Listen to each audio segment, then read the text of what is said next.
Shalom, selamat malam teman-teman remaja, pembina dan UPK Remaja Jemaat Gemim Saitun Karombasan Tanak Weru yang berada di rumah masing-masing. Jumpa lagi dengan saya Meliana Ponto pada malam hari ini. Dan malam hari ini bukan hanya saya sendiri berada di tempat ini, tetapi ada juga Pendeta Markus Gobin Bonde, Sarjana Teologi.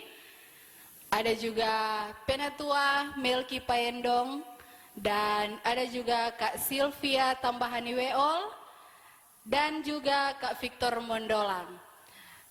Nah, pada malam hari ini, Pendeta Markus Gobin Bonde akan menjadi narasumber kita dalam membahas atau berdiskusi tentang berpikir, berkata, dan bertindak dengan hikmat. Dan itu adalah tema kita pada malam hari ini.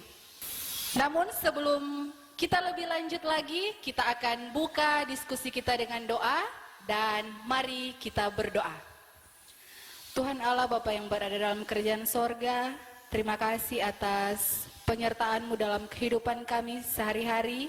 Sampai pada malam hari ini Tuhan, kami boleh menyediakan waktu untuk berdiskusi bersama pada malam hari ini Tuhan, baik kami yang ada di gereja maupun ada di rumah kami masing-masing.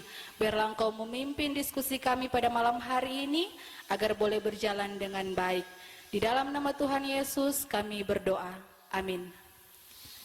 Nah teman-teman yang dikasih oleh Tuhan Yesus Kristus, saat ini kita akan masuk dalam pembacaan firman Tuhan, dan pembacaan ini akan disampaikan oleh Penatua Melki Payendong. Dipersilakan. Ya, baiklah. Torang membaca Alkitab sekarang sesuai dengan perenungan kita di sepanjang minggu ini. Torang diajak untuk merenungkan dalam kitab Perjanjian Lama.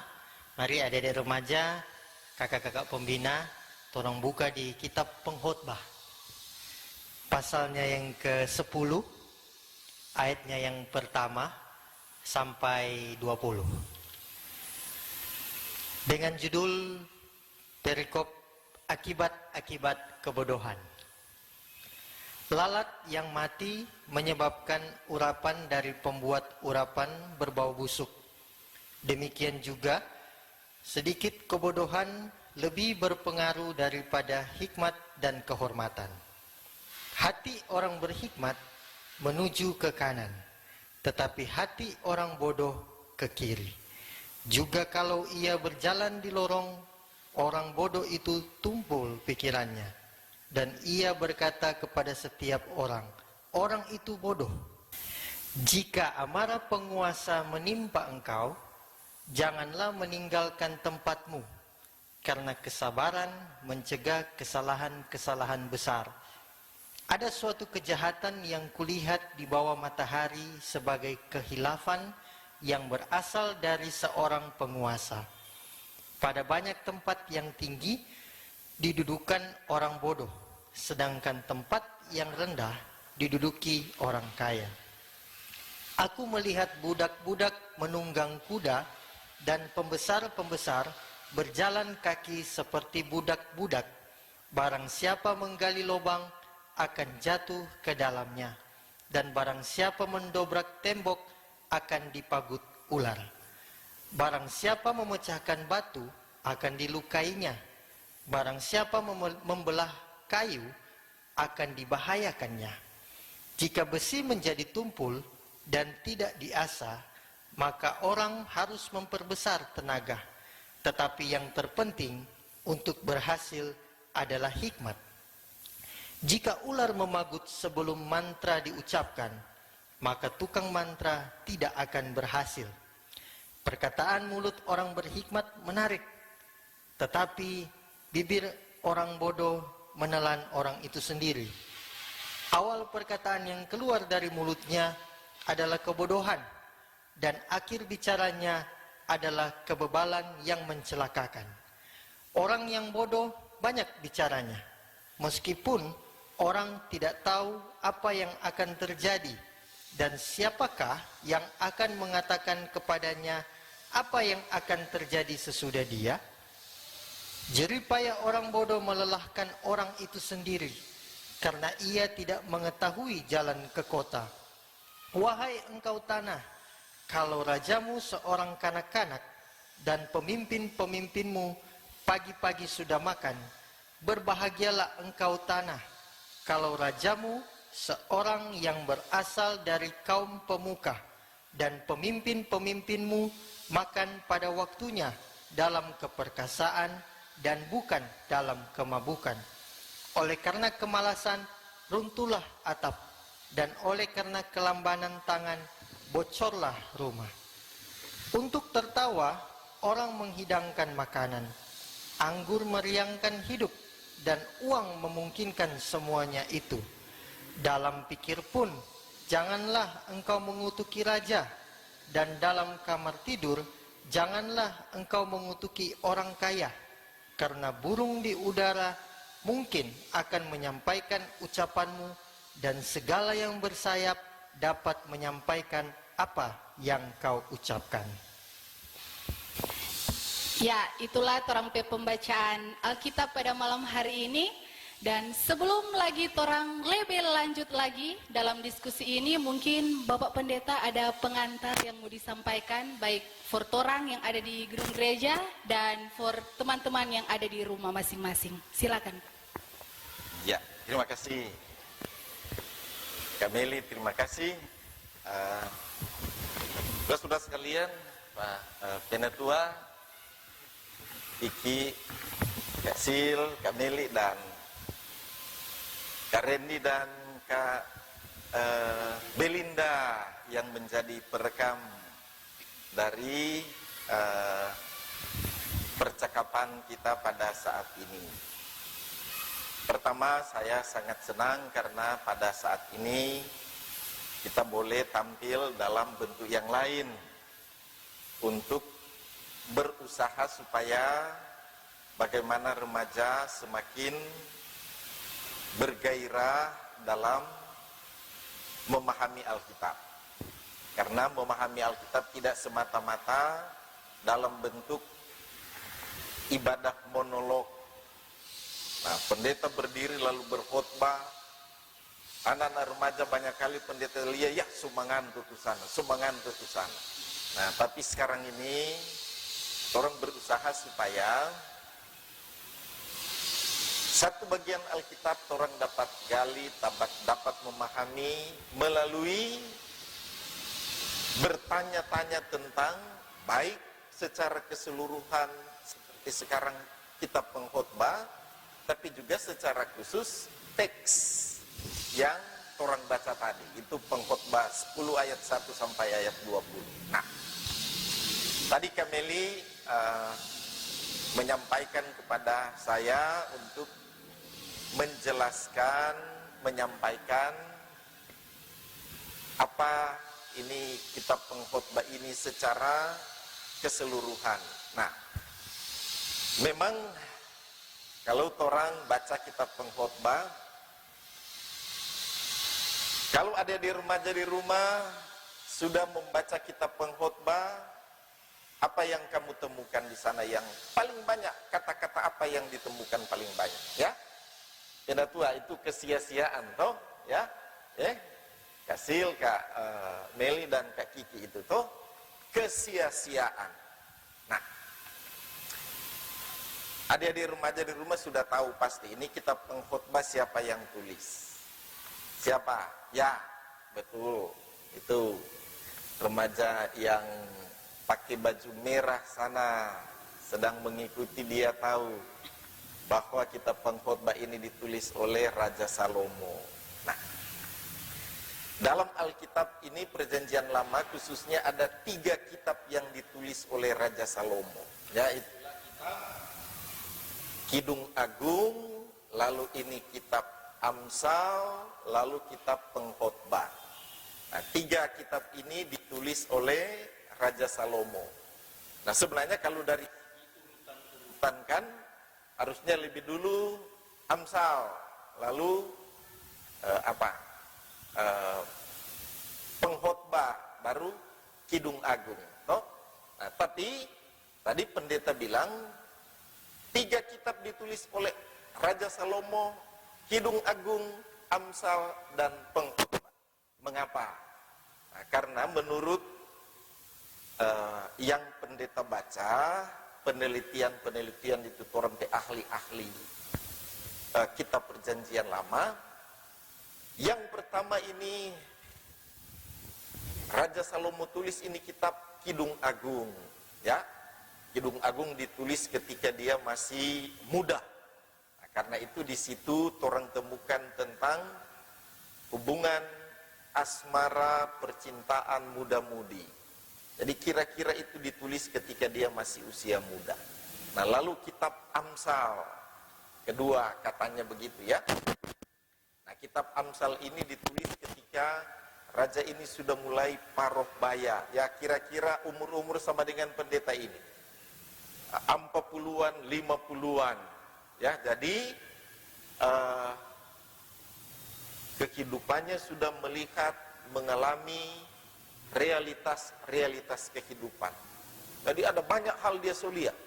Nah, di kitab Amsal dia mulai bisa memberi nasihat. Nah, kalau kita pengkhotbah ini, ya ini yang orang baca sekarang. Nah, ini katanya ini ditulis ketika dia di usia sudah lanjut. Nah, ketika dia di usia sudah lanjut, dia sudah lebih banyak mengalami peristiwa-peristiwa dalam kehidupannya. Lalu, apa yang dia saksikan sehari-hari, dia lihat kejadian seperti ini. Dia lihat kejadian seperti ini. Dan dalam pikirannya timbul pertanyaan, kenapa orang berbuat bodoh begitu, lalu ada orang yang berbuat pinter begitu. Tapi pada kenyataannya mereka menjalani kehidupan, dalam kehidupan, dorang sehat-sehat, baik-baik. Nah, sehingga pertanyaan-pertanyaan orang pinter, orang bodoh, dia lihat mereka hidup baik-baik, wah, mungkin ini sia-sia sama Jokote ini kehidupan ini. Nah, karena itu, ini kitab pengkhotbah ini banyak sekali menimbulkan pertanyaan-pertanyaan. Wah, ini kitab pengkhotbah bikin orang menjadi pesimis untuk berbuat baik. Karena ternyata baik orang berbuat baik maupun orang tidak baik pada akhirnya akan bernasib sama. Nah, seperti misalnya ya, misalnya kitab pengkhotbah pasal 2 ayat 14 itu.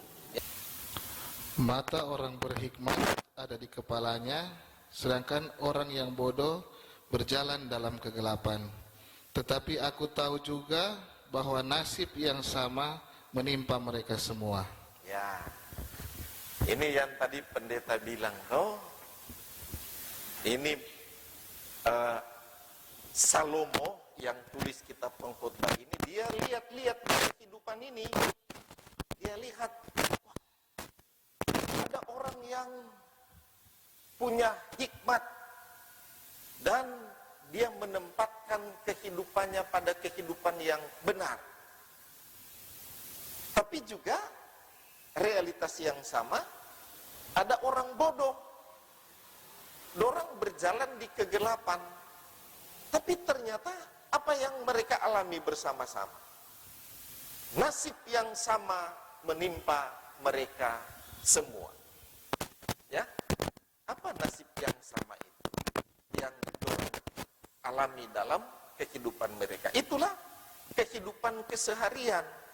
Ya, kehidupan keseharian mereka mengalami sukacita, senang, mengalami susah, mengalami kebaikan, mengalami kepedihan, dan lain sebagainya. Nah, hal-hal seperti ini membuat pengkhotbah merasa, pesimis, wah sepertinya ini sia-sia ini kehidupan ini. Apa apalagi ketika berangsur-angsur satu persatu ini orang-orang yang dia lihat, dia saksikan mengalami kematian dalam kehidupan. Wah, ketika mereka mati sama-sama terbujur kaku, sama-sama mati lalu kembali lagi ke tanah. Ya? Nah, ini semua membuat orang merasa pesimis dengan kitab pengkhotbah ini.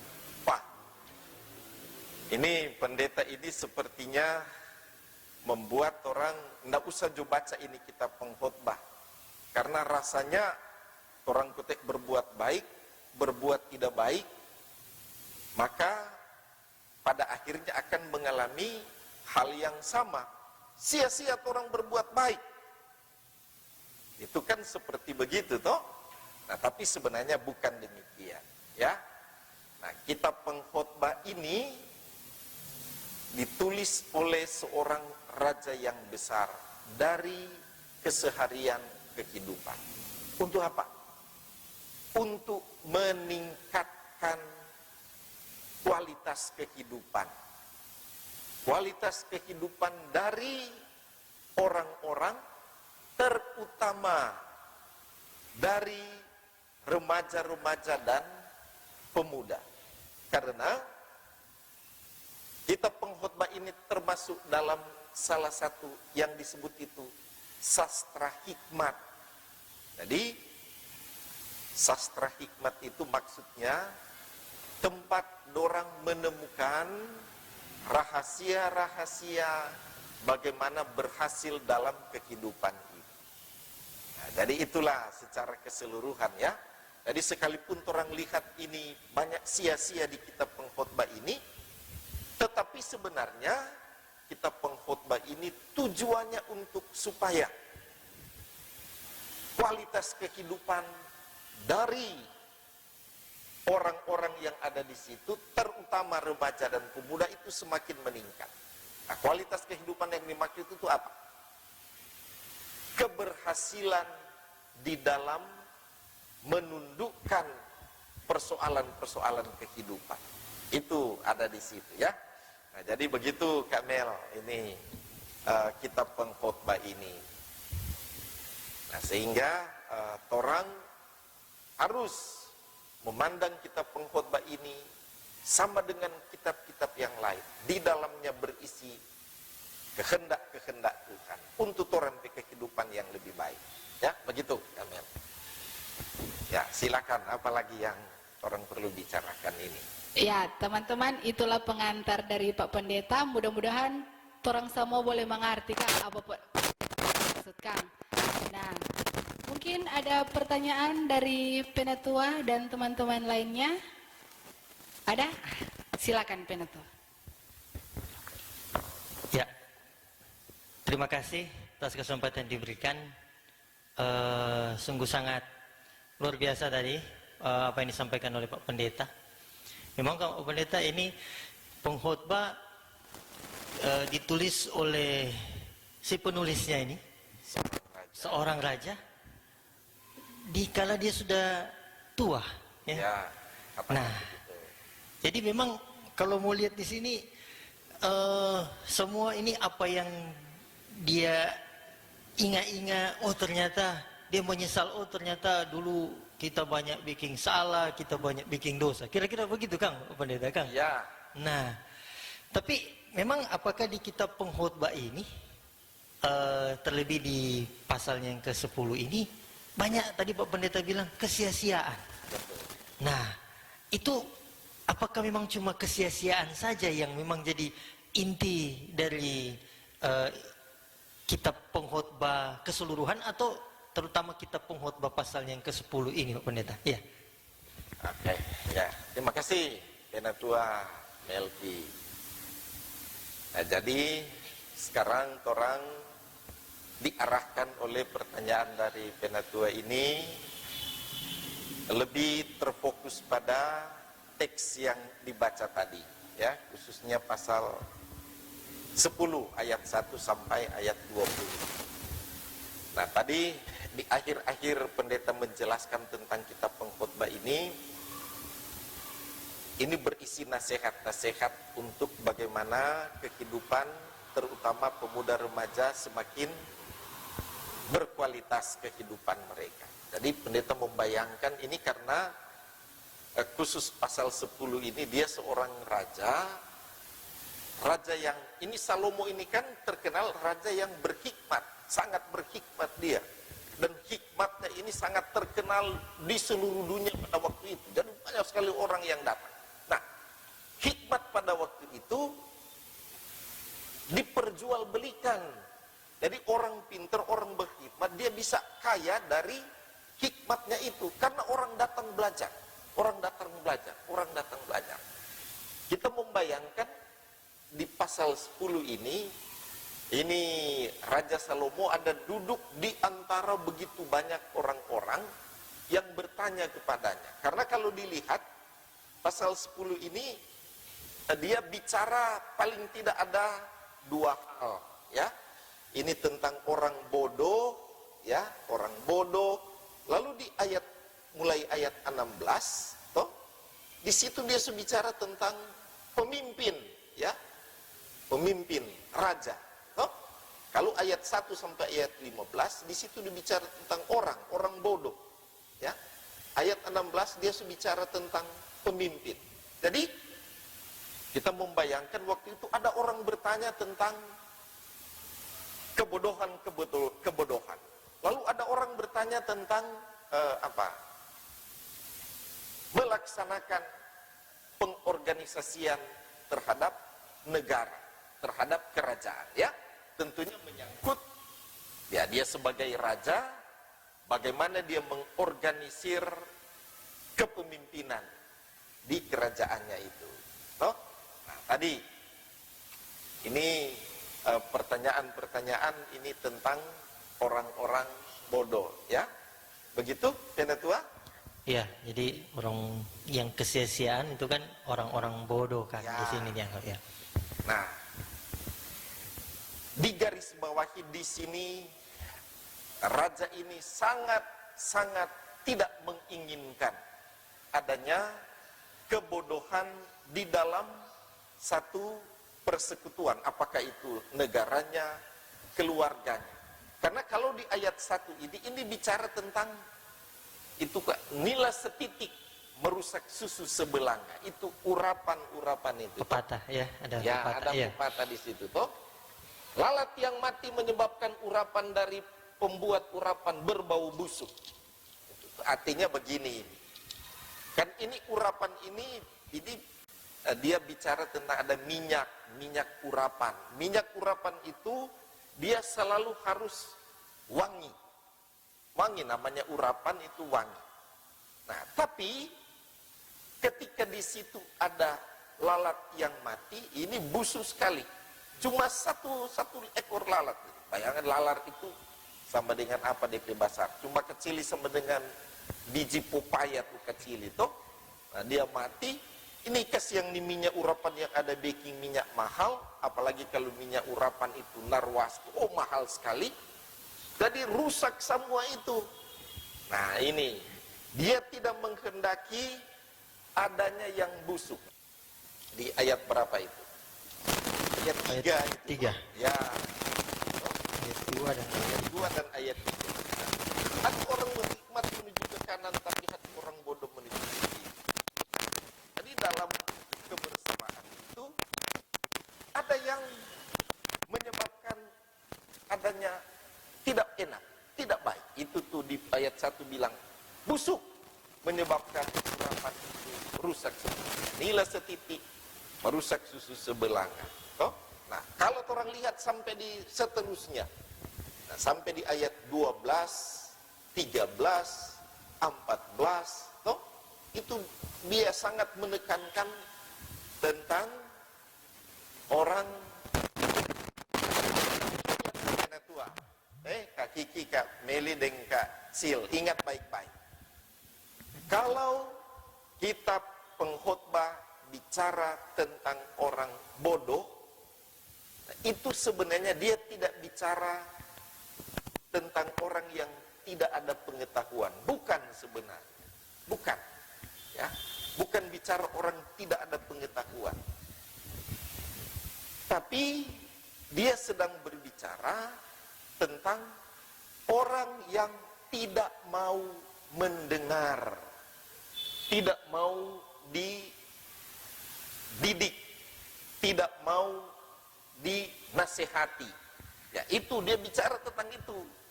Kalau di dalam kitab pengkhotbah, juga kalau orang dengar dalam kitab Amsal, bicara tentang kebodohan itu sebenarnya bukan bicara tentang bodoh secara pengetahuan. Bukan. Nah, tapi bicara tentang tidak mau mendengar, tidak mau diatur, tidak mau ada dalam kebersamaan. Ya, begitu. Nah, jadi begitu ya, Tua. Jadi tujuannya bukan cuma kesia-siaan, tetapi banyak hal ya yang sebenarnya yang diungkapkan di sini ya, maksudnya. Ya, banyak hal, bukan cuma kesia-siaan. Itu kesia-siaan diungkapkan sebenarnya karena ini dia berhadapan dengan pemuda remaja. Ya. Nah, nasihat-nasihat bagi pemuda remaja ketika disampaikan dalam bentuk berlawanan, maka pemuda remaja akan terpicu, masa begitu? Tanya Anda.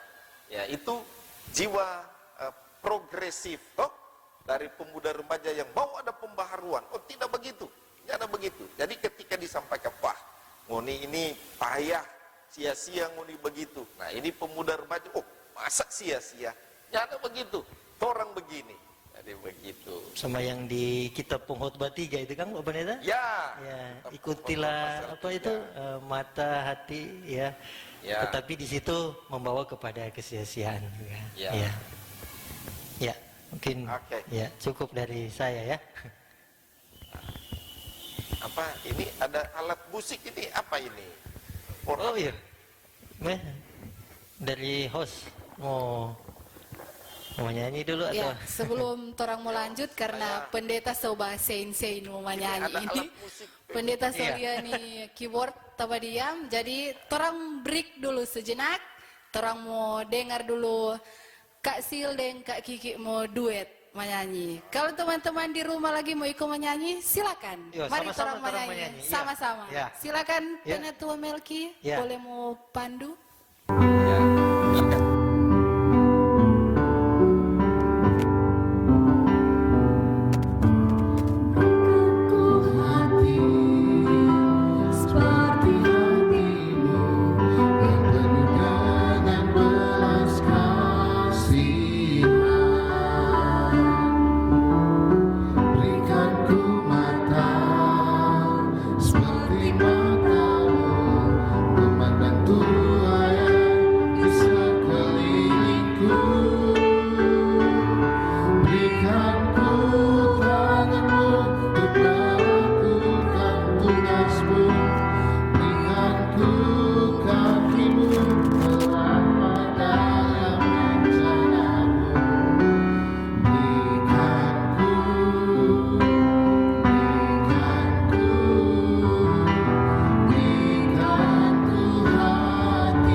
teman-teman di rumah merasa nak puas Kang ada menyanyi karena cuma satu lagu.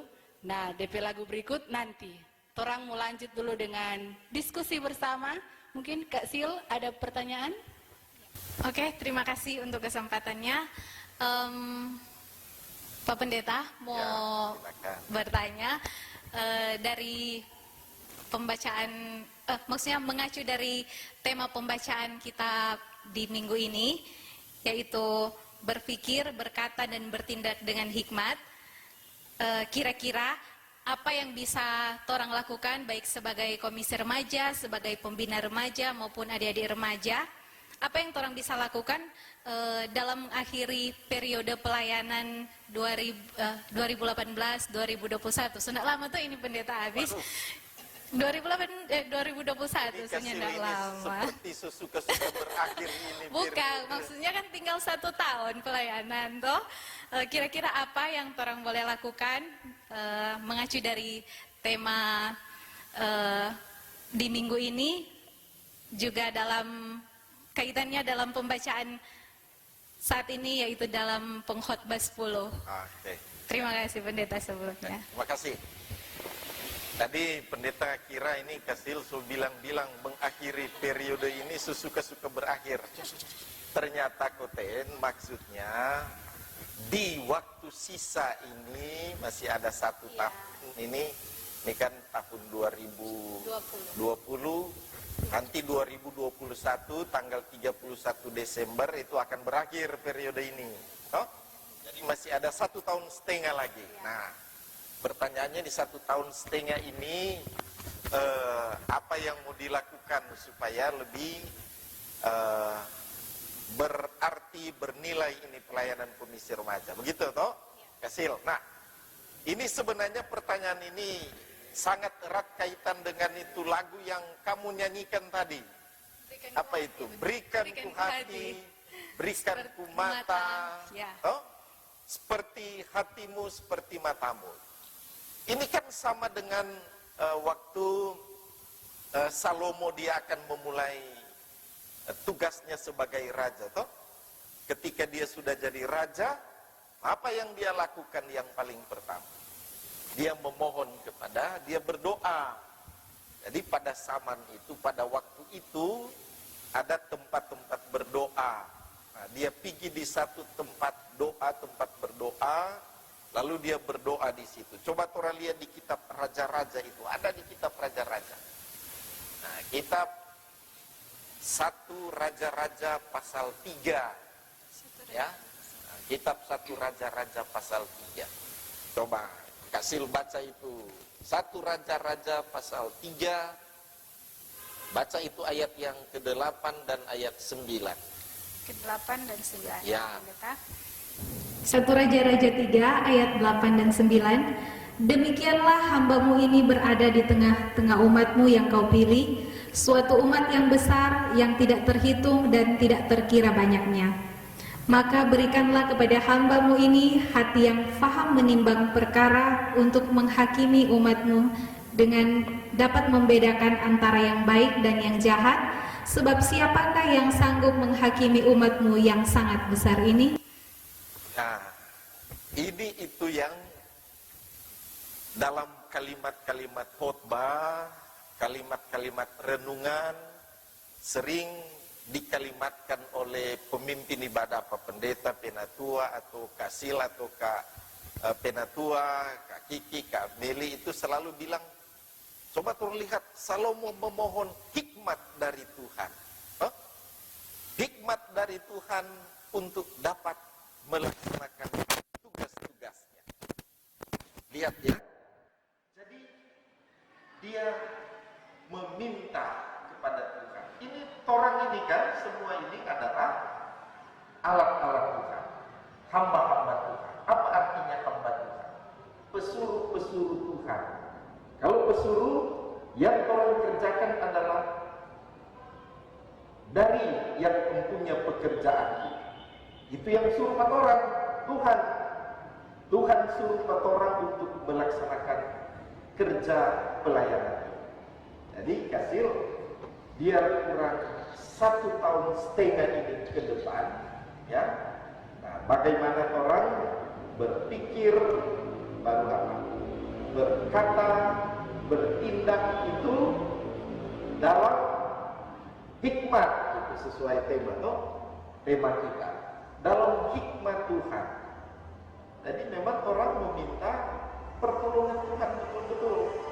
Nah, dalam orang ini kan pertanyaan konteks sebagai komisi remaja yang akan berakhir periode pelayanan. Dari itu berpikir, berkata dan bertindak dalam hikmat Tuhan itu dalam konteks komisi remaja mohon hikmat dari Tuhan, pengetahuan dari Tuhan.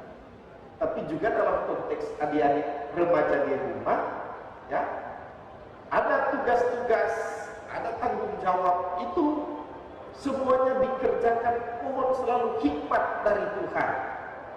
Ya, nah, nanti ada yang bertanya, oh pendeta bilang-bilang hikmat, apa kok itu hikmat? So, itu toh, nah, hikmat, apa tuh hikmat? Nah, lihat tadi toh, pendeta ada bilang, Salomo memohon hikmat dari Tuhan. Hikmat itu adalah pengetahuan pada kita untuk dapat membedakan mana yang baik, mana yang buruk, mana yang benar, mana yang salah. Nah, ingat baik-baik ya, orang kemampuan manusia ini terbatas. Ya. Nah, ada hikmat manusia, orang punya hikmat, diberikan ada kekuatan, ada akal pikiran, orang boleh gunakan itu. Tapi mari orang selalu sadar, ada kuasa ilahi yang melebihi orang kemampuan. Ya, ada kuasa ilahi yang melebihi orang kemampuan. Itulah kuasa Tuhan, kuasa. Nah itu tadi pendeta bilang, Salomo diberi hikmat oleh Tuhan yang sangat luar biasa melebihi hikmat orang-orang yang kalau Alkitab bilang baik sebelumnya maupun sesudahnya. Jadi sebenarnya betapa ini dibilang itu ada itu di pasal 3 1 Raja-Raja 3 ayatnya yang ke-12. Maka sesungguhnya aku melakukan sesuai dengan permintaanmu itu. Sesungguhnya aku memberikan kepadamu hati yang penuh hikmat dan pengertian, sehingga sebelum engkau tidak ada seorang pun seperti engkau, dan sesudah engkau takkan bangkit seorang pun seperti engkau. Ya, lihat deh, ini luar biasa yang Salomo kan dan minta hikmat dari Tuhan. Jadi pertanyaan tadi, orang akan kuat, hebat, dapat mengatasi kehidupan ini kalau orang betul-betul minta hikmat dari Tuhan. Ya, bayangkan sebelum engkau tidak ada seperti engkau, sesudah engkau tidak ada juga yang akan seperti engkau. Karena hikmat yang Tuhan anugerahkan kepada Salomo itu luar biasa. Ya, nah, dari penjelasan ini pasti ada pikiran-pikiran yang berkembang karena sudah menyangkut hikmat ini. Toh ada pertanyaan lain lagi menyangkut hikmat ini. Silakan, boleh tanya. Mana Tuhan? Oh ya, silakan. Ya, mungkin ini pertanyaan yang umum ya ditanyakan. Memang kalau untuk hikmat pendeta sampaikan tadi, orang terrefleksi dalam perkataan, pikiran, perkataan dan perbuatan ya. Tadi pendeta bilang. Nah, cuman memang dalam merefleksi itu seringkali orang nggak tahu ini apakah hikmat yang betul-betul dari atas atau pemikiran sendiri. Nah, itu mungkin pendeta ya bisa ditanya. Oke. Nah, ini kita dua pertanyaan bagus sekali karena seringkali timbul empat orang semua ini. Itu yang orang sering sebut, aduh kita ragu-ragu apakah ini Tuhan berkehendak, Tuhan mau atau bukan Tuhan mau. Itu toh ya, seringkali ada empat orang. Ini hikmat dari Tuhan atau bukan dari Tuhan. Itu sumber doa, ada jawaban. Tapi Apakah ini yang Tuhan kehendaki? Apakah ini yang Tuhan mau? Artinya ada indikator-indikator mana?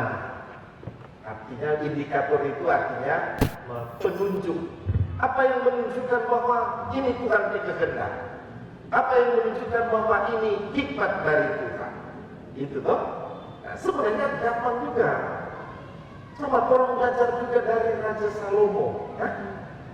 Ketika segala sesuatu yang orang bikin itu berdasarkan hikmat Tuhan itu membawa kesejahteraan, menyelesaikan masalah, itu sebenarnya hikmat dari Tuhan. Orang lihat kok sesudah pasal 3 tadi ada satu raja-raja pasal 3 itu, sesudah itu ada DP pasal 4 toh, itu DP contoh. Bukan, ayat yang ke-16 masih pasal 3, tapi sorry, ayat 16, satu perikop. Jadi itu hikmat dari Salomo langsung diuji. Apakah ini betul-betul hikmat dari Tuhan? Diuji. Diuji melalui apa? Melalui satu peristiwa. Katanya ada 2 orang ibu yang memperebutkan 1 orang anak. Itu satu raja-raja pasal 3 mulai ayat 16. Dua-dua datang mengadu raja karena dua-dua punya bayi. Satu lahir 3 hari sesudah yang satu lahir. Lalu orang tidur sama-sama di satu tempat. Lalu tiba-tiba satu bayi itu mati. Lalu ibu yang satu itu kasih tukar apa itu ibu yang satu bayi. Dia bilang ini kita bayi. Tapi itu ibu yang ditukar, bukan kita bayi ini dia. Ini kita bayi, orang bakal lain. Jangan ada saksi mata. Nah, Salomo so ada hikmat. Di sini diuji DP hikmat ini. Nah, ini yang pendeta bilang tadi. Orang hikmat itu diuji dengan indikator-indikator penunjuk apakah orang hikmat itu membawa kebaikan, kesejahteraan, menjawab persoalan. Ya, nah, ketika diperhadapkan, raja, ini bayi kita bayi. Ibu satu bilang, bukan tuh, kita bayi ini. Nah, ada orang cerita tuh, ada tidur kok satu bayi mati, orang nggak ada saksi. Raja bingung, ini siapa mau tentukan ini bayi ini dia, ibu ini bayi. Nah, ini raja bilang, apa pedang? Potong belah 2 ini bayi ini. Setengah kasih pak ibu itu, setengah kasih pak ibu sana.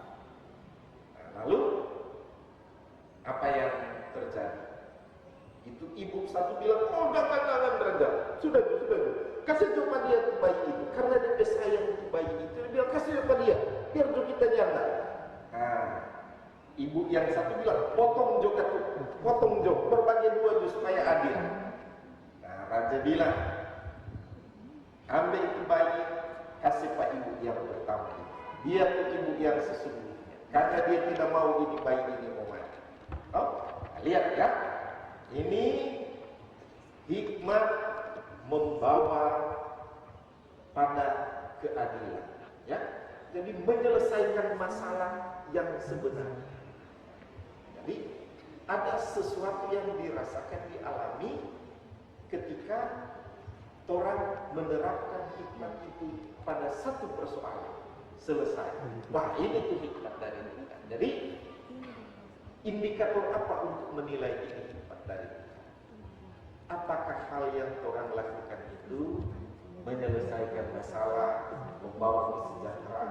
Jadi kalau itu orang yang orang lakukan, orang bilang hikmat dari Tuhan, tapi ternyata membawa kesusahan, banyak orang jadi susah. Nah, ini indikator pasti bukan dari Tuhan, karena Tuhan tidak suka itu. Tidak ada kesejahteraan. Begitu ya Tuhan.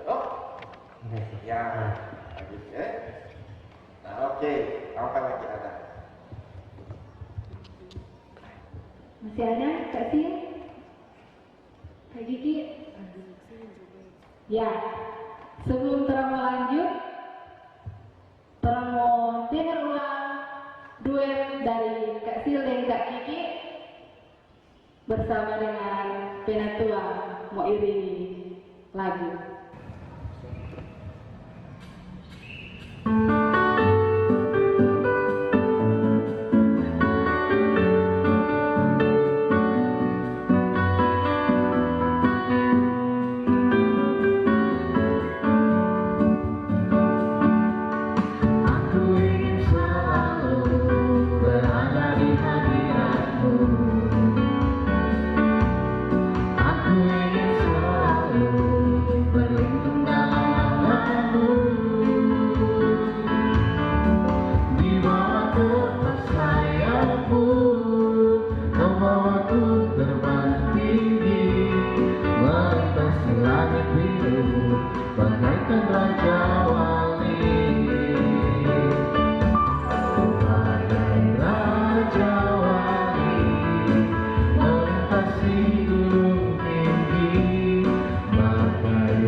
langit biru bagaikan raja wali.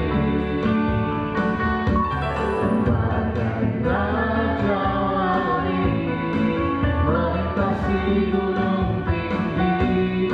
Bagai raja wali melintasi badai hidup.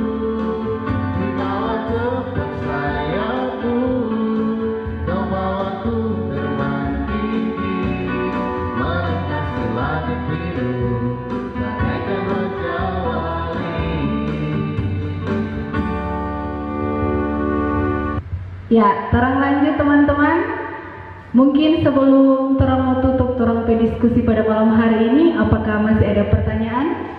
Kak Sil, Penetua, Kak Kiki, Kak Sil. Pendeta. Ya, silakan. Tadi kan pendeta ada bilang kan hikmat dari Tuhan, pendeta. Yang Sil mau tanya, apakah ada hikmat lain yang daripada Tuhan begitu pendeta?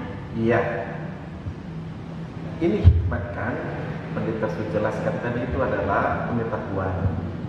Yang pada konteks itu, pada waktu itu, pengetahuan untuk menghadapi kehidupan ini supaya orang eksis dapat menentukan persoalan-persoalan. Hikmat dari Tuhan anugerahkan kepada Salomo. Ini hikmat luar biasa sehingga Salomo dapat memimpin kerajaan Israel pada waktu itu, masa gemilang luar biasa. Gemilangnya kerajaan Israel dari segi kesejahteraan. Kalau Daud kan menaklukkan musuh, banyak ditaklukkan, dikalahkan dengan kekuatan fisik. Tapi di masa Salomo, kesejahteraan dari masyarakat itu, rakyat Israel itu teralami karena hikmat dari Tuhan. Nah, ada hikmat yang lain, hikmat manusia itu banyak ada pada waktu itu. Nah, orang ingat itu cerita-cerita Alkitab. Pertama, orang ingat tentang cerita Musa. Nah, ini Musa kan diberi hikmat oleh Tuhan sehingga dia dapat melakukan mujizat-mujizat. Ya, Tuhan bilang, bikin ini, air menjadi darah, tongkat jadi ular. Ada hikmat juga pada orang-orang Mesir di situ pada waktu itu. Ketika Musa merubah tongkat jadi ular, itu orang-orang yang disebut berhikmat yang ada di Mesir itu, orang juga bisa bikin. Nah, tapi lihat ini, bagaimana ular yang dibuat dari tongkat Musa dapat menelan ular-ular dari yang dibuat oleh orang-orang berhikmat yang ada di Mesir pada waktu itu. Nah, begitu juga kalau orang baca di kitab Daniel, ya, nah, orang lihat kitab Daniel, kitab cerita tentang Yusuf juga, ya. Nah, ada hikmat dari orang-orang yang ada di sekitar Yusuf pada waktu itu, tapi Yusuf diberi hikmat oleh Tuhan melebihi hikmat dari orang-orang yang ada di Mesir, sehingga Yusuf jadi pemimpin yang mengambil keputusan yang paling tinggi menyangkut kesejahteraan orang-orang Mesir. Begitu juga Daniel.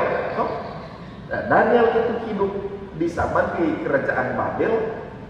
Hikmat dari Tuhan melebihi pembesar-pembesar yang lain. Nah, pembesar lain dengan orang berhikmat, tapi Daniel dengan hikmat dari Tuhan dapat mengatasi, melebihi dari hikmat orang-orang yang ada di Babel pada waktu itu. Dia menjadi penasehat raja yang sangat disenangi, yang sangat disukai dan sangat didengar oleh Raja Babel pada waktu itu. Ya, jadi ada hikmat-hikmat lain. Nah, pendeta lanjut ini. Tapi ingat baik-baik, ya. Ada di remaja yang ada di rumah, tapi juga Kak Tua, Kak Meli, Kak Sil, Kak Kiki, dan Kak Melinda, Kak Randi, juga Pemuda Bagas, ya ingat baik-baik ya. Ini orang mencari hikmat pengetahuan yang ada di dunia ini sangat terbatas, ya, sangat terbatas. Orang berpengetahuan, orang berkemampuan untuk mengatasi kehidupan ini sangat terbatas. Tapi Tuhan itu tidak terbatas. Orang harus selalu minta hikmat dari Tuhan. Ada hal-hal yang orang tidak dapat selesaikan dengan orang berkemampuan. Nah, disinilah orang akan merasakan betapa orang sangat memerlukan Tuhan, ya. Kuasa Tuhan, hikmat Tuhan untuk menuntun orang mengatasi persoalan-persoalan kehidupan, ya. Jadi begitu, Kak Sil. Ada hikmat banyak, tapi semua hikmat di dunia ini ditaklukkan ada di bawah hikmat dari Tuhan. Itu contoh-contoh yang pendeta sampaikan tadi, ya. Begitu ya, Kak Sil. Iya, kasih pendeta. Ada lagi? Pendeta pas. Oh, masih ada. Ya, ini pertanyaan yang terakhir ya mungkin pendeta, karena ini berkaitan juga dengan remaja dan pembina remaja.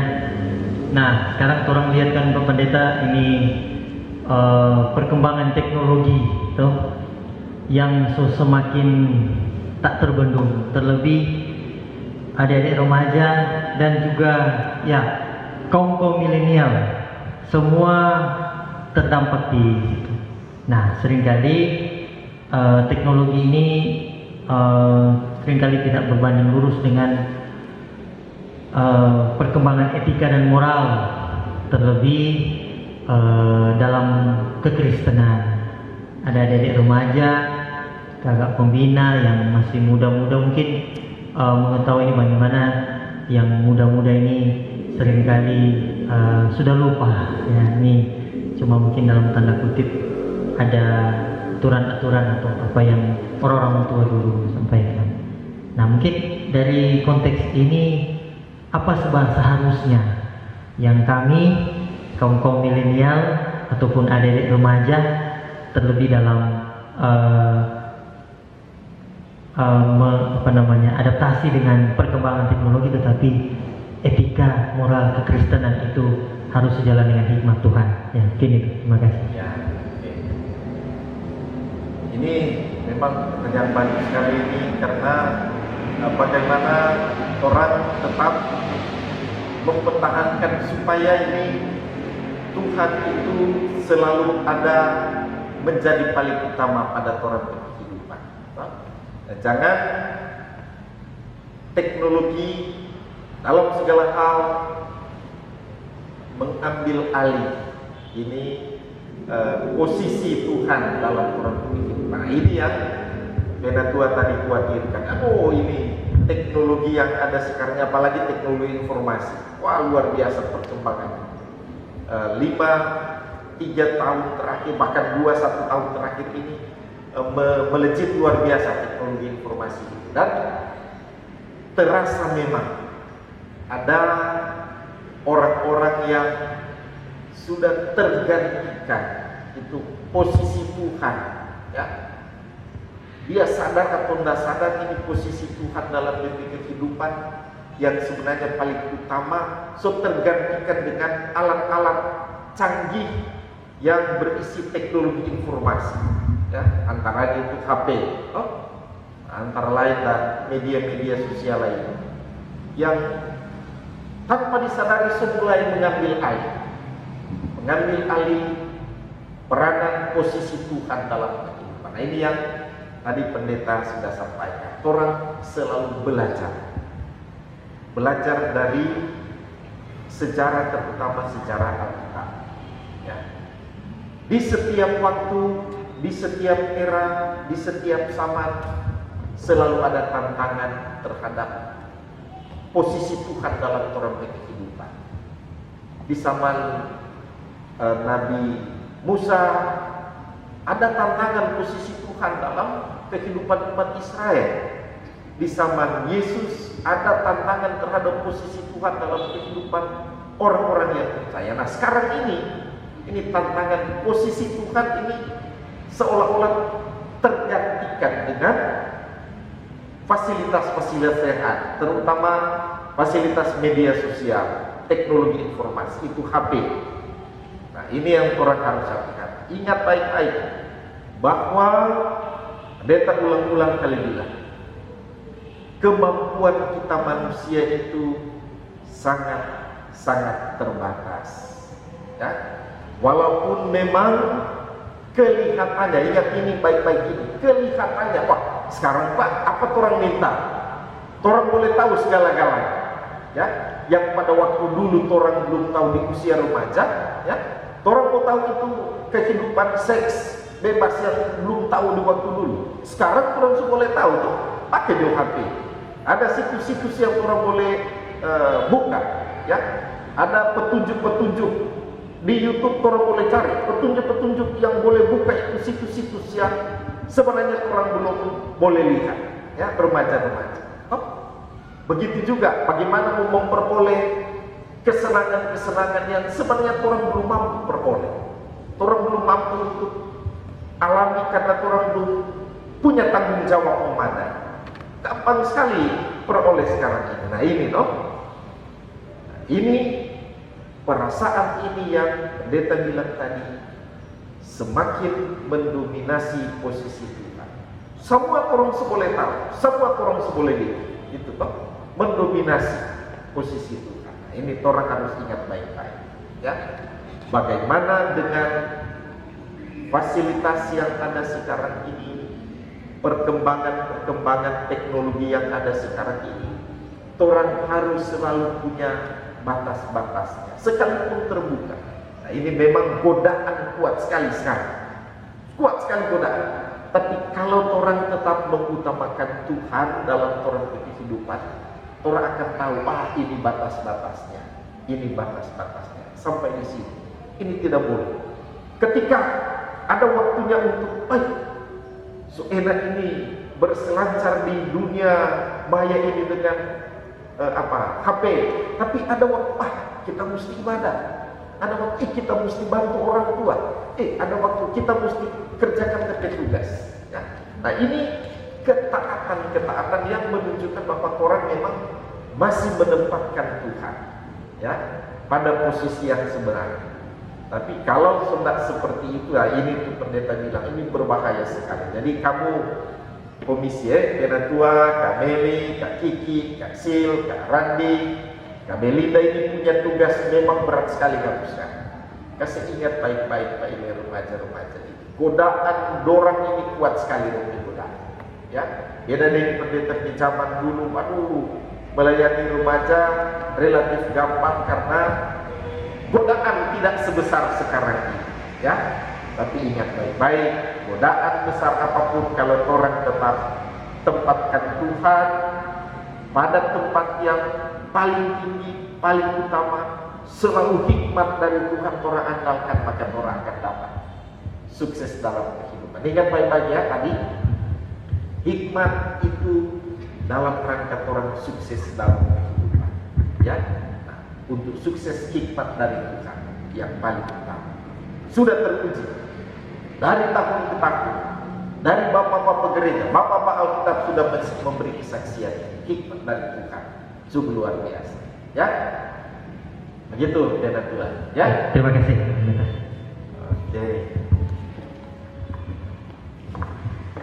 Ya, kalau senyana ada pertanyaan, mungkin sekarang orang mau dengar dari Bapak Pendeta kesimpulan keseluruhan dari orang diskusi pada malam hari ini, supaya orang yang di gereja dan yang ada di rumah lebih mengerti lagi tentang orang tema pada malam hari ini, berpikir, berkata dan bertindak dengan hikmat. Silakan Pak Pendeta. Terima kasih.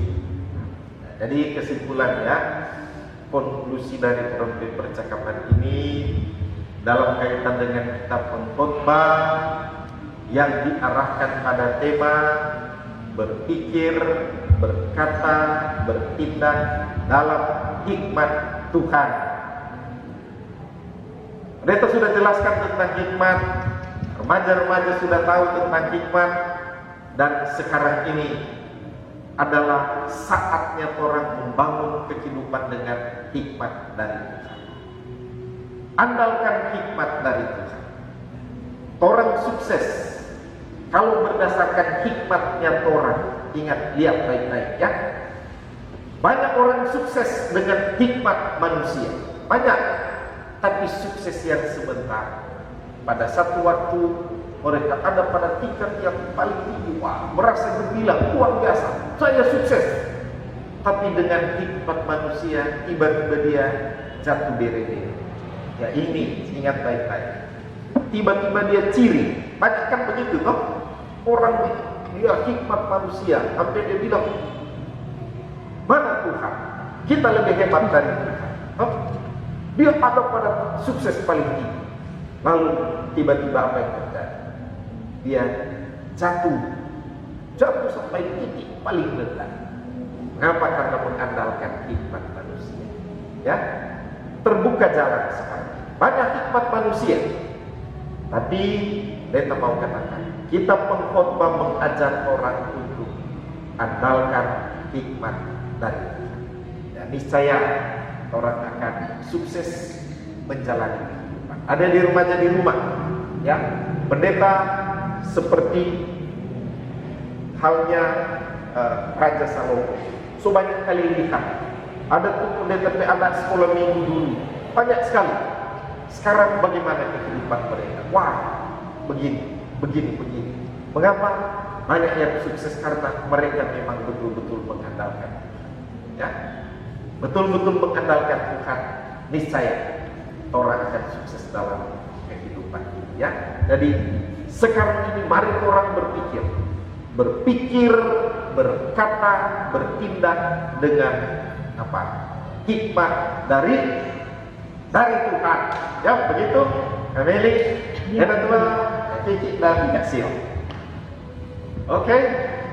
Ya, dengan kesimpulan dari Pak Pendeta menutup orang diskusi pada malam hari ini, dan tentunya orang mau berdoa.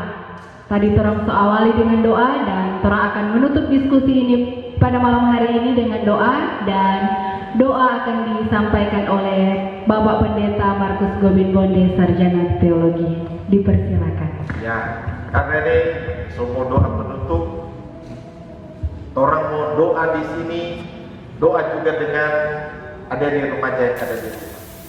Ya, karena memang tadi torang percakapan ini kan dibuka dengan doa, dan karena itu torang tutup juga torang percakapan ini dengan doa.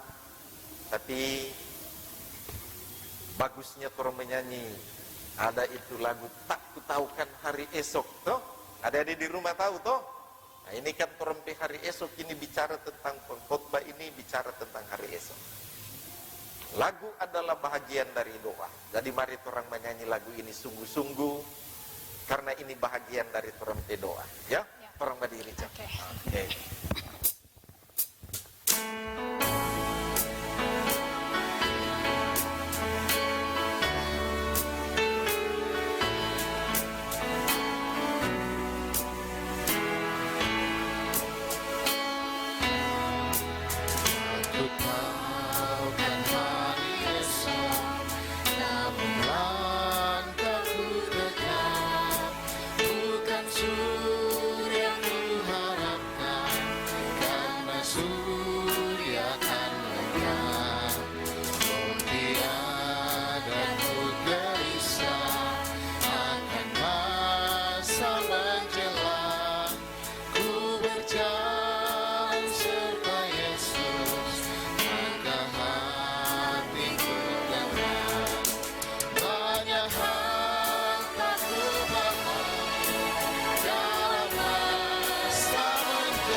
kita satu dalam doa, kita berdoa.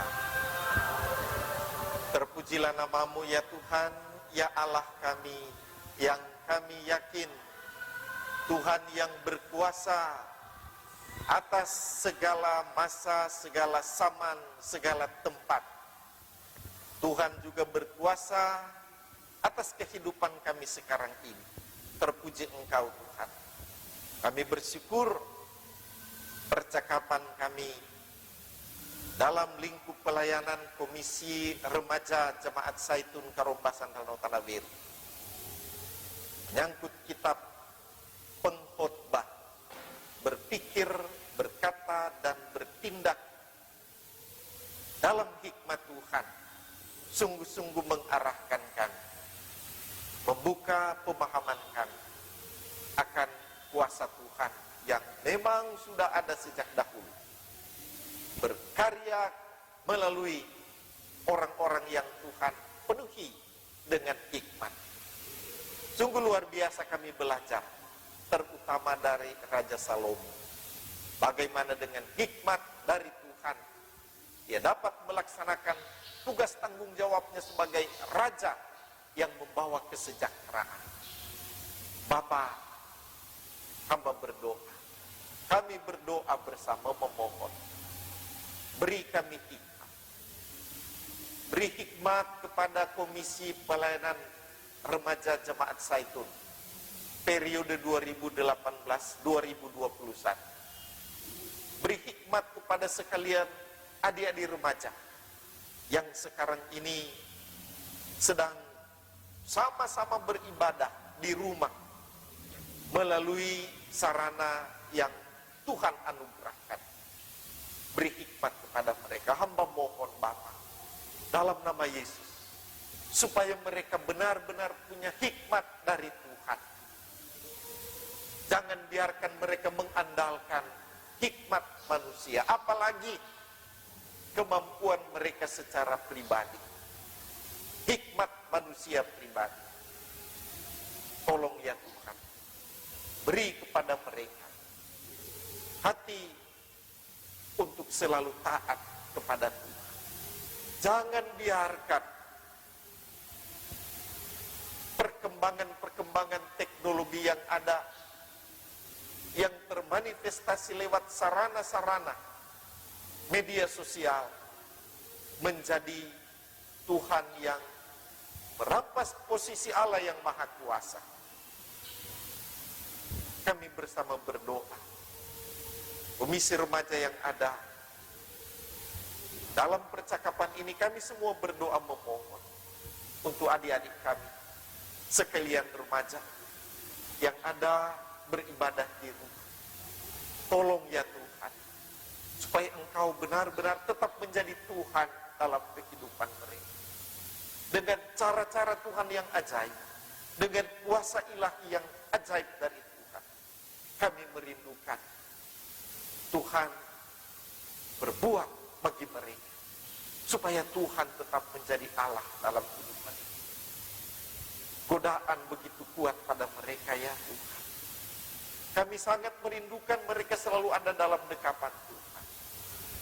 Tuhan tolong, pakai kami sebagai komisi, pakai kami sebagai hamba-hamba, untuk bagaimana dapat menjangkau mereka, untuk tetap menghadirkan Tuhan dalam kehidupan mereka sebagai Tuhan. Puji Tuhan, terima kasih Tuhan. Secara khusus hamba berdoa untuk pelayanan Komisi Remaja Jemaat Zaitun sekarang ini. Tuhan, beri hikmat pada mereka di situasi yang sangat sulit sekarang ini, dengan begitu banyak ancaman-ancaman yang ada. Beri hikmat pada mereka Bapak, itu bagaimana dapat menerapkan pelayanan pada remaja di situasi sekarang ini dalam segala keterbatasan. Beri hikmat, beri semangat, beri kemampuan pada mereka Tuhan. Jadikan mereka sebagai hamba-hamba yang benar-benar berdaya guna dan juga berhasil guna dalam melayani remaja Jemaat Zaitun. Terima kasih Tuhan. Terpujilah nama Tuhan. Segala sesuatu yang kami persembahkan kepadamu Bapa lewat percakapan kami saat ini, terutama hati kami, kiranya selalu berkenan kepadamu. Ini doa kami Tuhan. Permohonan kami, damai sejahtera daripadamu melingkupi kami, melingkupi adik-adik remaja di rumah, sekarang ini sampai selama-lamanya. Haleluya. Amin. Ya, silakan duduk. Dan demikianlah ibadah kita pada malam hari ini, ibadah remaja Jemaat Gemim Zaitun Karombasan Ranau Tanak Weru dalam bentuk diskusi atau percakapan bersama dengan Bapak Pendeta Markus Gobin Bonde, Sarjana Teologi yang menjadi narasumber pada malam hari ini. Dan disampaikan terima kasih kepada teman-teman remaja, pembina remaja dan UPK remaja yang sudah boleh beribadah di rumah masing-masing. Dan terima kasih buat Bapak Pendeta Markus Gobin Bonde, Sarjana Teologi yang sudah boleh meluangkan waktu hadir bersama kami untuk menjadi narasumber pada malam hari ini. Semoga kiranya Tuhan Yesus memberkati Bapak Pendeta bersama keluarga dimanapun Bapak Pendeta pergi dan berada. Dan terima kasih torang semua teman-teman komisi remaja yang turut bagian dalam perekaman diskusi pada malam hari ini. Ada Penato Melki, Kak Sil, Kak Kiki, Kak Belinda, Kak Randy, dan Kak Bagas. Terima kasih for torang semua. Tuhan Yesus memberkati torang semua. Sampai berjumpa di lain waktu. Terima kasih.